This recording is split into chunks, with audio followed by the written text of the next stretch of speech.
సామాన్యుల జీవితాలను బలి తీసుకుంటున్న బెట్టింగ్ యాప్ను ప్రమోట్ చేసిన వారిపై పోలీస్ కేసు నమోదు చేసి అరెస్ట్ చేస్తున్నారు. ఎలాగైనా సరే ఈ బెట్టింగ్ భూతం నుంచి యువతను, పేద కుటుంబాలను కాపాడాలని పూనుకున్నారు Hyderabad RTC MD VC Sajjanar. ఈ ఉద్యమంలో యూట్యూబర్, ప్రపంచ యాత్రికుడు అన్వేషణ సైతం భాగమయ్యాడు. బెట్టింగ్ యాప్స్ హానికరం అని చెప్తూ వాటిని ప్రమోట్ చేసిన వాళ్లను ఫుట్బాల్ ఆడుకుంటున్నాడు. ఈ క్రమంలోనే బిగ్ బాస్ తెలుగు 7వ సీజన్ విన్నర్ పల్లవి ప్రశాంత్ను సైతం ఏకి పారేస్తున్నాడు.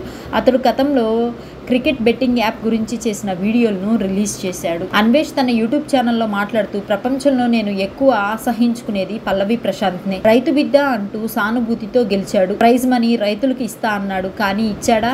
డబ్బు కోసం బెట్టింగ్ యాప్ ప్రమోట్ చేసి తను నమ్మి గెలిచిన జనాలను నమ్మక ద్రోహం చేశాడు. రైతు పేరు వాడుకొని ఎమోషనల్ బ్లాక్మెయిల్ చేసిన ఈ వెధవ అందరినీ మోసం చేశాడు. కానీ వీడిని చూస్తే అసహ్యం. బిగ్ బాస్ కు వెళ్లే ముందు దేహి అంటూ ముష్టివాళ్ల అడుక్కున్నాడు. బయటకు వచ్చాక సూటు, బ్యాడ్జీ, 6 అడుగుల సెక్యూరిటీ గార్డులు, కార్లు. వీడికింత అవసరమా? బెట్టింగ్ యాప్స్ తో ఒక్కొక్కరు కోట్లకు పడగలెత్తారు.